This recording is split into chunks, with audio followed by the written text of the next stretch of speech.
Good morning class 7। जैसा कि अभी तक हम लोग ये कौन सा चैप्टर है, चैप्टर 8। तो चैप्टर 7 तक हम लोग पढ़ चुके हैं।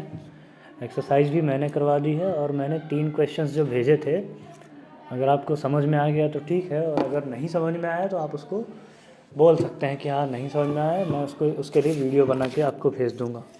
ठीक है, तो आज हम लोग नया चैप्टर चालू करते हैं जो कि चैप्टर 8 है, कंपेयरिंग क्वांटिटीज़। तो बच्चों देखो, कंपेयर का मतलब क्या होता है। कंपेयर का मतलब होता है तुलना करना। जब हम दो चीज़ों की तुलना करते हैं तो उसको कहते हैं कंपेयर। क्वांटिटी का मतलब होता है कि जैसे किसी चीज़ को नापते हैं हम लोग, जैसे हमारे घर में आटा है, आटे का वज़न हम नापते हैं तो वो उसकी एक तरह से क्वांटिटी हो जाती है। या किसी चीज़ का वज़न नापना, किसी चीज़ का वॉल्यूम नापना, लंबाई, चौड़ाई, ऊंचाई, तो जो भी चीज़ हम नापते हैं, नापने वाली चीज़ को हम क्या कहते हैं, क्वांटिटीज़। ठीक है, तो कंपेयरिंग क्वांटिटीज़ का मतलब हो गया हम चीज़ों को नापेंगे और उनकी तुलना करेंगे। कैसे हम दो चीज़ों की लंबाई, चौड़ाई, ऊंचाई या वज़न में तुलना कैसे करेंगे, उस बारे में ये चैप्टर है। ठीक है, एग्जाम्पल से समझेंगे। जैसे पहला एग्जाम्पल दिया हुआ है, Heena is 2 times taller than Aamir. इसका मतलब क्या हुआ, इसका मतलब हुआ कि हीना की लंबाई आमिर की लंबाई से 2 गुनी ज़्यादा है। अब देखो, 2 गुनी ज़्यादा का होने का मतलब ये नहीं है कि हीना की लंबाई 2 है और आमिर की लंबाई 1 है। इसका मतलब ये हुआ कि जो भी आमिर की लंबाई है, जैसे आमिर की लंबाई 75 सेंटीमीटर है ना, तो हीना की लंबाई जस्ट उसका दुगना है। दुगना कितना हो गया, 150 सेंटीमीटर। ठीक है, अगर आमिर की लंबाई 5 होती तो हीना की लंबाई उसका दुगना 10 हो जाती है। तो 2 टाइम्स का मतलब होता है 2 गुना। जो भी लंबाई है या जो भी चीज़ है उसमें 2 मल्टीप्लाई कर दो। 2 टाइम्स इसका मतलब होता है 2 मल्टीप्लाई करना है। ठीक है, सेकेंड एग्जांपल, इसी चीज़ को हम 2 तरह से कह सकते हैं। हीना और आमिर की लंबाई को हम ये, एक तरीका ये हो गया कि ये कह दिया कि हीना की लंबाई आमिर की लंबाई से 2 गुना है। या दूसरा तरीका ये भी हो सकता है, हम ये कह सकते हैं कि आमिर की लंबाई हीना की लंबाई का आधा है। ऐसे भी तो कह सकते हैं कि जितनी भी हीना की लंबाई है उसका आधा कर दो तो आमिर की लंबाई आ जाएगा। तो एक ही बात को हम 2 तरीके से कह सकते हैं। जैसे 5 और 10 2 संख्याएं हैं, 5 और 10। तो एक तरीका ये हुआ कि 5 का दुगना है 10, ये कह सकते हैं। और दूसरा तरीका ये हुआ कि 10 का आधा है 5, ये भी तो एक तरीका है। तो एक ही चीज़ को हम सीधे और उल्टे 2 तरीके से बोल सकते हैं। दूसरा एग्जाम्पल दिया हुआ है, सेकंड एग्जाम्पल में आ जाओ। क्या दिया है, Rita has 3/2 times marble than Amit has. मान लो रीता के पास अगर 30 मार्बल हैं तो Rita has 3/2 marbles that Amit has. 1 minute, 30 नहीं, मान लो ऐसे लेते हैं। मान लो अमित के पास 20 मार्बल है तो रीता के पास उसका 3/2 टाइम्स है। टाइम्स का मतलब है मल्टीप्लाई कर दो बस। जहाँ भी तुम्हें टाइम्स लिखा हुआ मिले उसका मतलब होता है उतने नंबर का मल्टीप्लाई कर दो। जैसे अमित के पास 20 मार्बल्स हैं तो रीता के पास इसका 3/2 टाइम्स, यानी 3/2 मल्टीप्लाई कर देंगे और ये क्या आ जाएगा, 2 से हम 20 को डिवाइड करेंगे 10 आएगा, और 3/2 का मल्टीप्लाई करेंगे तो आ जाएगा 30। ठीक है बच्चों, यानी अगर अमित के पास अगर 20 मार्बल्स हैं तो रीता के पास उसका 3/2 टाइम्स करेंगे तो आ जाएगा 30 मार्बल्स। ठीक है बच्चों, और इसी चीज़ को हम उल्टा भी कह सकते हैं कि अगर अमित के पास जितने भी मार्बल हैं वो रीता के मार्बल्स का 2/3 पार्ट है। ये दूसरा तरीका हो गया। यानी जैसे अमित के पास अगर कितने मार्बल है, हमें रीता की मार्बल कितने निकाले थे, 30, और अमित का मार्बल निकाला हो तो क्या कह रहे हैं, इस 2/3 पार्ट ऑफ रीता, यानी जितना भी रीता के पास है उसमें 2/3 मल्टीप्लाई कर दो तो क्या आ जाएगा, ये 3 से 30 डिवाइड करेंगे 10, और 10 में 2 मल्टीप्लाई करेंगे आ जाएगा 20। तो देखो आंसर वही आ रहा है। एक ही चीज़ को हमने 2 तरीके से बोला है, आंसर अभी भी वही आ रहा है कि अमित के पास 20 मार्बल्स हैं और रीता के पास 30 मार्बल्स हैं।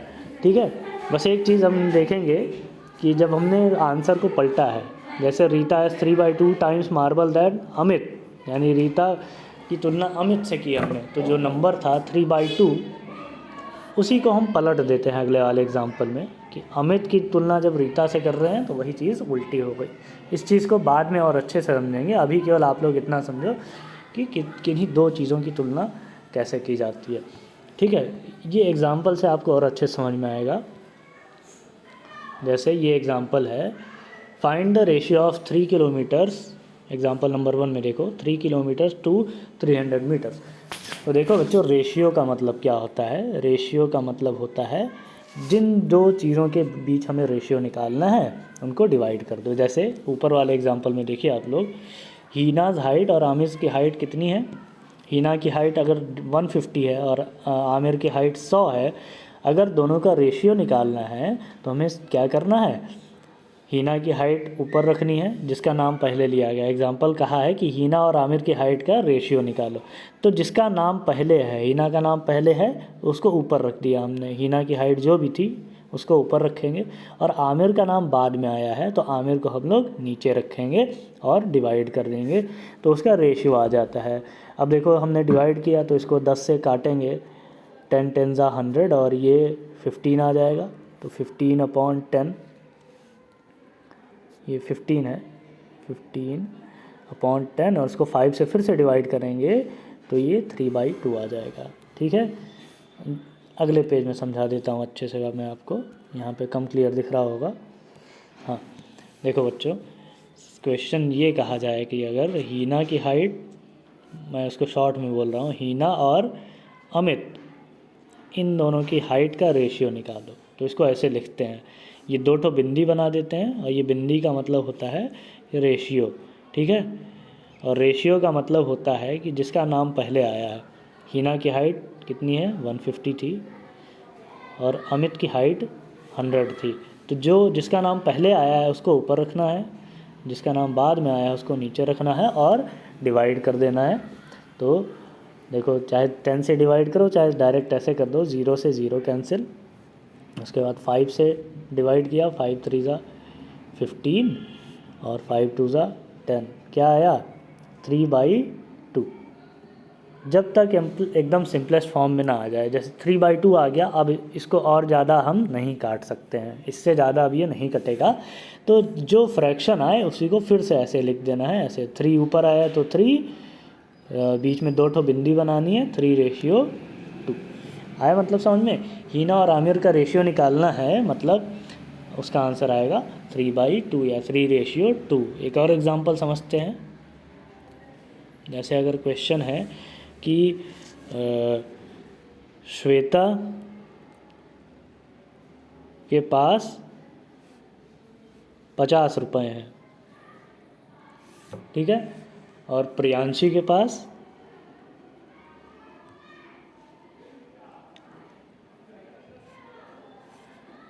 30 रुपये हैं, या मान लो 30 नहीं 35 रुपये हैं।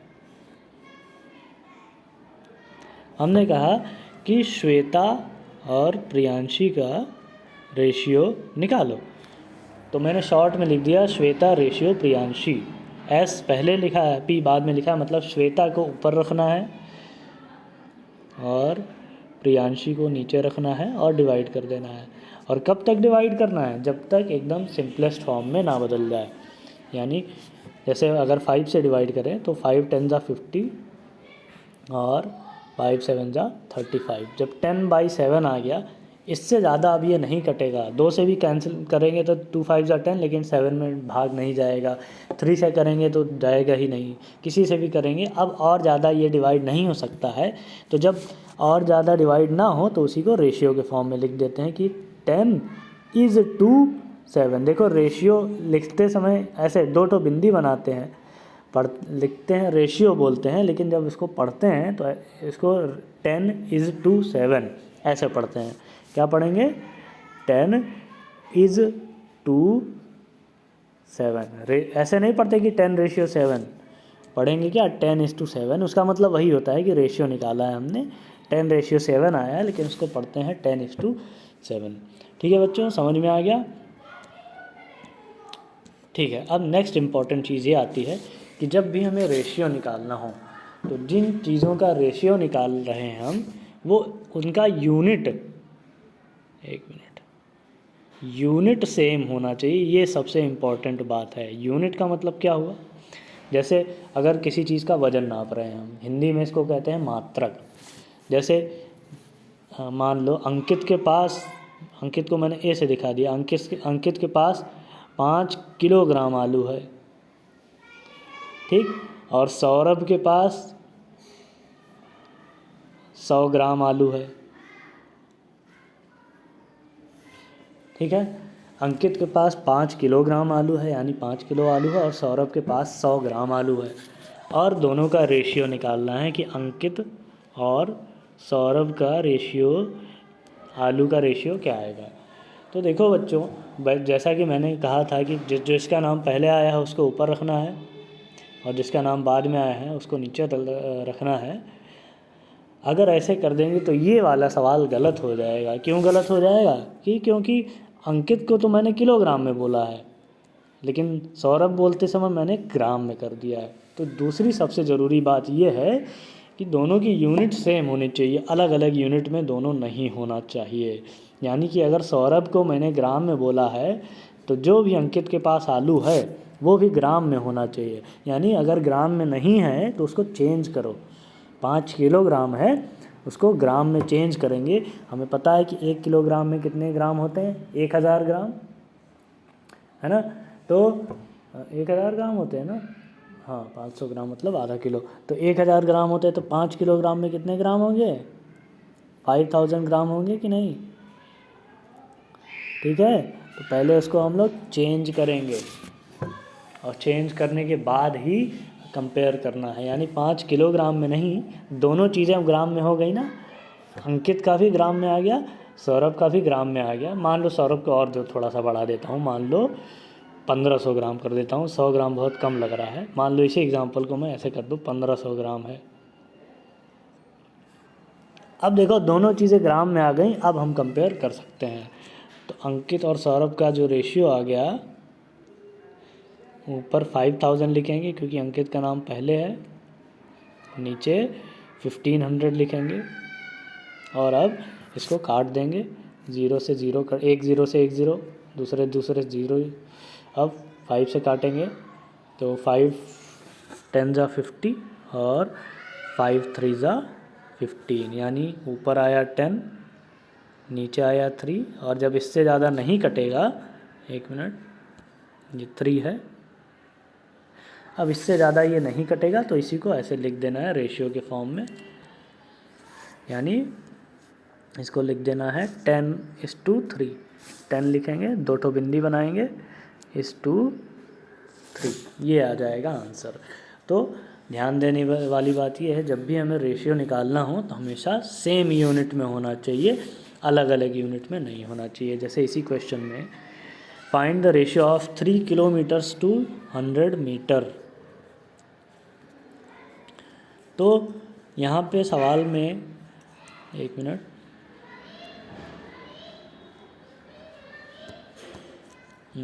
क्वेश्चन में देखो, एक तरफ तो 3 को किलोमीटर में बोला, लेकिन दूसरे वाले को उसने मीटर में बोल दिया। तो जो भी बड़ी यूनिट है, किलोमीटर में कौन बड़ा है, मीटर और किलोमीटर में?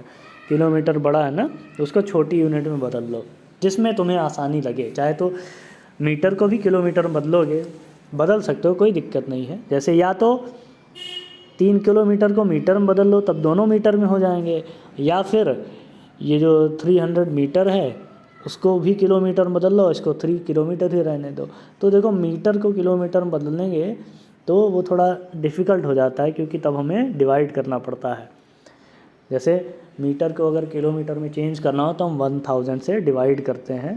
तो जब ये डिवाइड करेंगे तो आंसर हमारा डेसिमल में आ जाएगा, ये आएगा 0.3 किलोमीटर। तो डेसिमल में ना लाना पड़े, इसलिए हम जो बड़ा वाला यूनिट है उसको छोटे वाली यूनिट बदलते हैं। इसीलिए पहले हम 3 किलोमीटर को मीटर में बदलेंगे, और किलोमीटर को मीटर बदलने के लिए 1000 से मल्टीप्लाई करते हैं। तो मल्टीप्लाई कर दिया हमने, कितना आ गया? 3000 मीटर। अब 3000 और 300 का रेशियो निकालेंगे, तो ऊपर लिखेंगे 3000, और नीचे लिखेंगे 300 और डिवाइड करेंगे 0 से 0, 0 से 0, ऊपर 30 नीचे 3, कितना आ गया 3 से 30 डिवाइड करेंगे 10 ऊपर आएगा और नीचे आ जाएगा 1। ठीक है, तो इसका आंसर आ जाएगा 10:1। ठीक है बच्चों, इतनी चीज़ समझ में आ गई। अब आते हैं इक्विवेलेंट रेशियो क्या होता है। तो इक्विवेलेंट रेशियो मतलब होता है कि सेम होना चाहिए। जैसे दो चीज़ों का रेशियो अगर सेम आ जाए तो उसको कहते हैं इक्विवेलेंट रेशियो। जैसे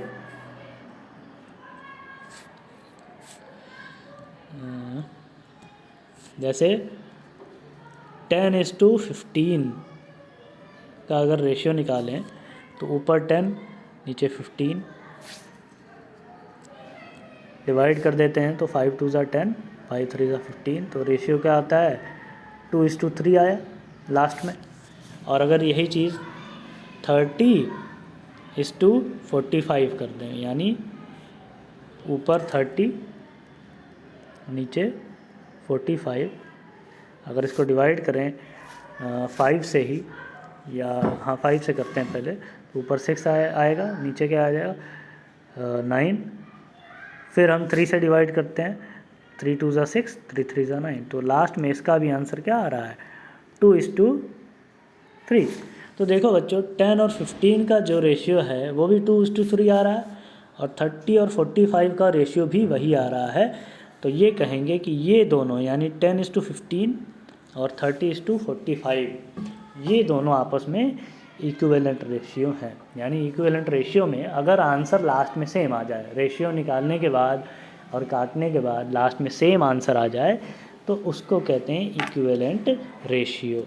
ठीक है बच्चों, और इक्विवेलेंट रेशियो पता कैसे करते हैं, कंपेयर करते हैं हम लोग। जैसे इसी वाले एग्जांपल में देखो, ये दोनों इक्विवेलेंट है कि नहीं, ये हमें चेक करना है।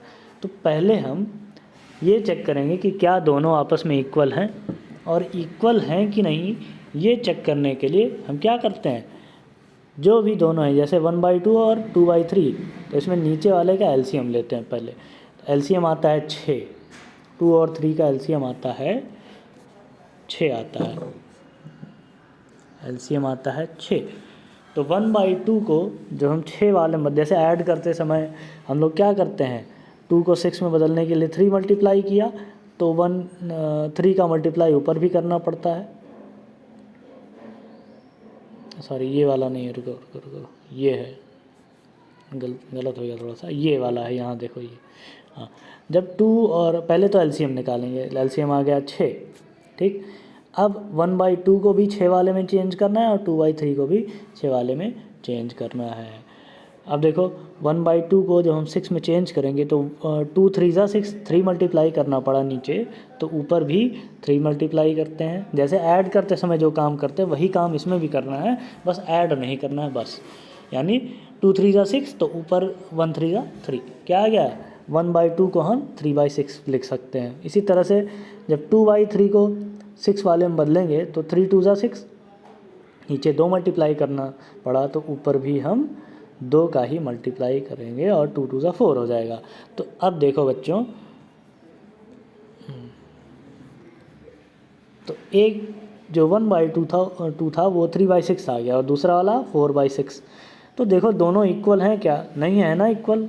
कौन बड़ा है, ये वाला बड़ा है और 3/6 छोटा है, तो लिखेंगे 4/6 इज़ ग्रेटर दैन 3/6, या 3/6 इज़ लेस दैन 4/6। और इसका ये मतलब हुआ कि 3/6 कहाँ से आया था, 1/2 से आया था, तो 1/2 इज़ लेस दैन 4/6 कहाँ से आया था, 2/3 से, तो 1/2 इज़ लेस दैन 2/3। यानी जब भी हमें इक्विवेलेंट है कि नहीं ये पता करना है, तो पहले हम दोनों का एलसीएम लेके नीचे वाला सेम करेंगे, फिर उसको चेंज करेंगे उसके अकॉर्डिंग, और फिर लास्ट में देखेंगे कौन बड़ा है कौन छोटा है।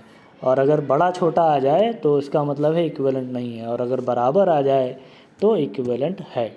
ठीक है बच्चों, जैसे नेक्स्ट एग्जांपल, ये दो टीम का परफॉर्मेंस है। लास्ट ईयर में कोई एक टीम है, उसने 8 मैच जीते हैं और 2 मैच हारे हैं, और इस साल मान लो 2022 में 4 मैच जीते हैं और 2 मैच हारे हैं। In which year was the record better, यानी किस साल में उसने बेहतर प्रदर्शन किया, ये निकालना है। तो देखो बच्चों, पिछले साल उसने कम मैच खेले हैं, ज़्यादा मैच खेले हैं, और इस साल उसने कम ही मैच खेले हैं। दोनों को कंपेयर कैसे कर सकते हैं? तो जब दो चीज़ों को कंपेयर करना हो तो हम हमेशा रेशियो निकालते हैं, यानी जितने भी मैच हारे हैं और जितने जीते हैं उसका रेशियो निकाल लो। पिछले साल का रेशियो निकालते हैं तो विन और लूज़ का रेशियो आता है 8:2, यानी ऐसे 8/2 ऐसे लिखो, पहले 8/2 विन और लूज़ का रेशियो आ गया 8/2। इसको 2 से कैंसिल करेंगे, 2 4 8, 2 1 2, यानी 4:1 इसका रेशियो आता है पिछले साल का। और अब इस साल का निकालिए, इसको अलग से लिख लेंगे, पहले ऊपर लिख देता हूँ मैं यहाँ पे। पहला वाला आया 4:1। अब दूसरे वाले पे आ जाते हैं। दूसरा वाला क्या था?